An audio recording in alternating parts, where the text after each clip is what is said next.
il y a dafa am ay yoo xamante ne il faut que ñu dépolitiser ko. Oui. Parce que Badara mu ngi wax waxu flotte parce que qu'est-ce qu'il faut pour prétendre am compagnie. Est-ce que am nga les techniciens qu'il faut, est-ce que am nga les compétences qu'il faut, est-ce que am nga les moyens financiers d'abord qu'il faut. Bu fekkee les moyens dafa war a jóge feneen. On est dans une histoire de commerce, d'argent. Ku ci nekk bu fekkee yow les moyens ne viennent pas directement de toi, moyens yi ci ku muy jóge mën na décider à moindre coût ak nu affaire bi munti mel, c'est pas son pays, c'est pas son truc. Il s'en fout, il amène n'importe quoi. Donc effectivement c'est ce qui se passe généralement.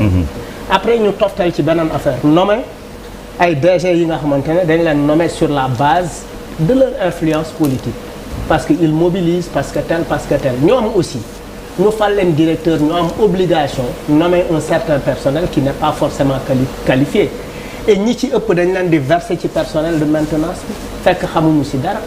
Il peut arriver boo seetee boo doon def audit bi tey di nga fekk aéroport bi foofu ay nit ñi nga xamante ne ay mécaniciens camion lañ ay mécaniciens auto on a fait des mécaniciens d'avion donc il faut que qu'on soit sérieux ci yenn affaires yi moom mooy aujourd'hui la responsabilité du nouveau gouvernement d'être beaucoup plus rigoureux par rapport ak nit ñooñu ñuy jël. Maintenant beneen affaire bi ci topp mooy dama déglu benn expert sénégalais qui a été candidat en 2019 qui s'appelle Abdoulaye Madi Ndiaye. Je pense que il est connu et c'est quelqu'un de très ku xam liggéey boobu la. Nee na c'est une accumulation de négligence. Il dit que c'est des négligences répétées yoo xamante ne moom moo fi nekk ay négligences yu ñu répété la. Maintenant qui nous vend les avions? Est-ce que Air France est-ce que ñun France la ñu dem jënd ay avions? France aussi dafa am compagnie am fii. Est-ce que le fait que une compagnie aérienne sénégalaise nekk fi di doxal am qualité du def crash am confort et cetera est-ce que arrangé na leen?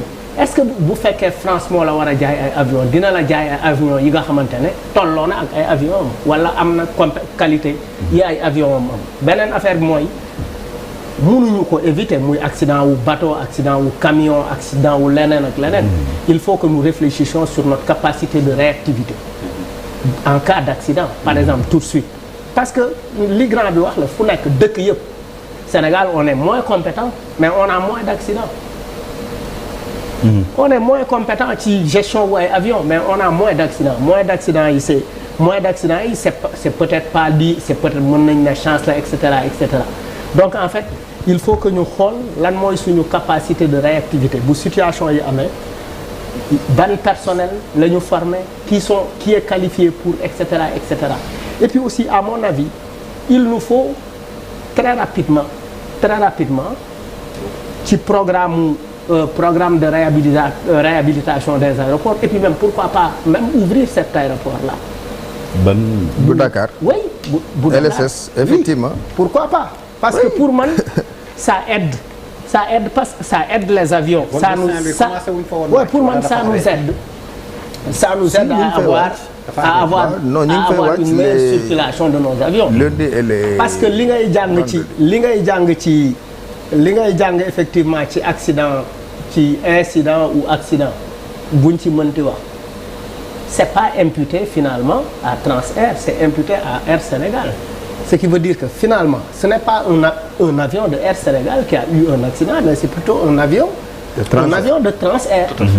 Finalement lan moo ci responsabilité bi c'est là où en termes de communication c'est important. Donc moom mooy aspect commerce bi foofu lay feeñ.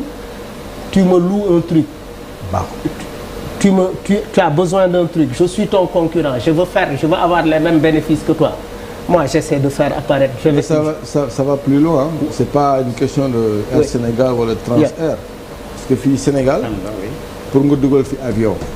Même en location. On a des inspecteurs. da ngay ñu jël yóbbu leen ba fi avion bi nekk ni inspecté ko. ba joxe seen feu vert avion bi soog a mën a ñëw.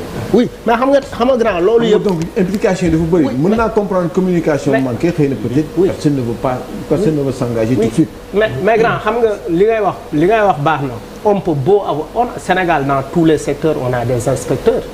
on a des inspecteurs par rapport au bac terewul bac bi mu ngi am ay fuite.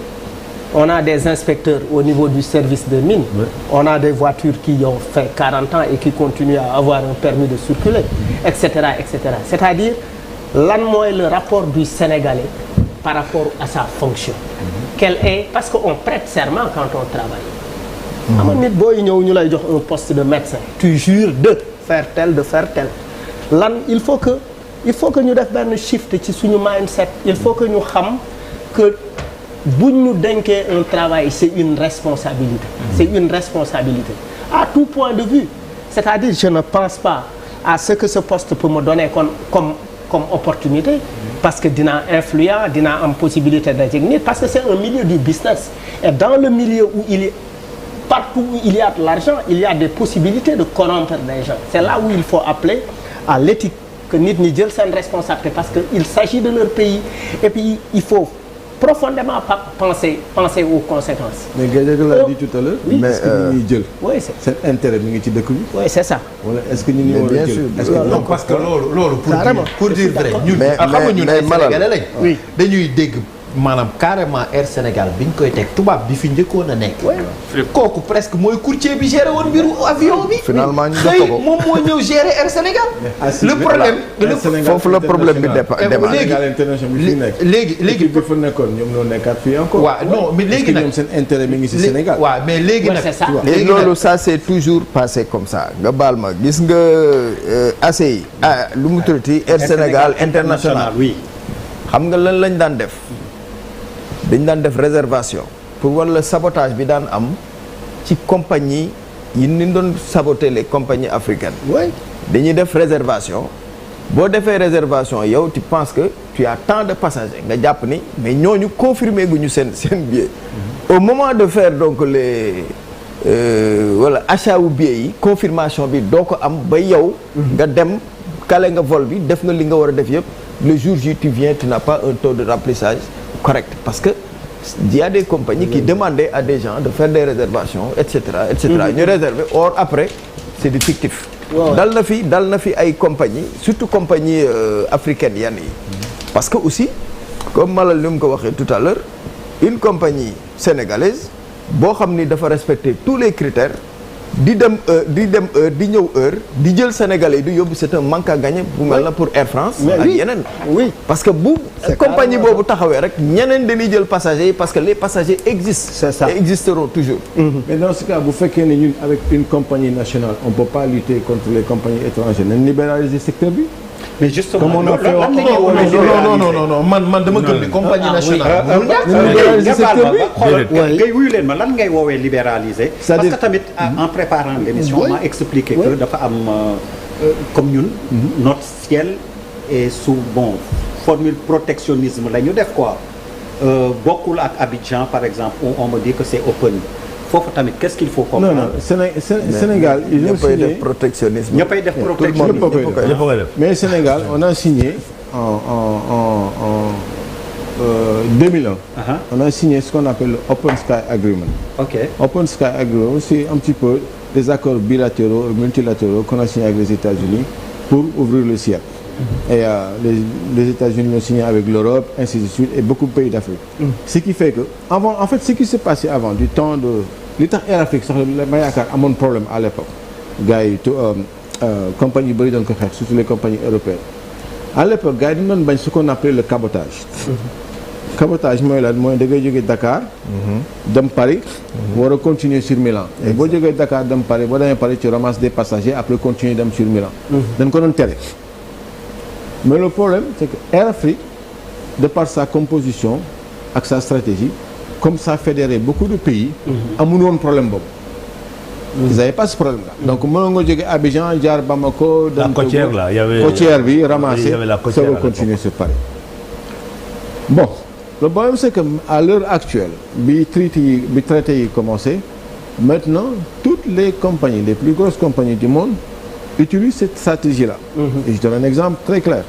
Brussels Airlines boo ko jëlee. day jógee Bruxelles wàcc Dakar continuer Gambie wala dem Gambie. wàcc Gambie ñëwaat Dakar. Émirats day def la même chose day jógee Dubaï wàcc Conakry ñëw Dakar. ainsi de suite même en cargo ils font ça. bu fekkee ni maintenant on a un problème avec une compagnie. et dans la sous-région il y a beaucoup de pays qui n'ont pas de compagnie on n'a qu'à fédérer. waaw mais am naa man benn question. nañ fédérer nañu booloo. mais man j'ai une question muy à la base.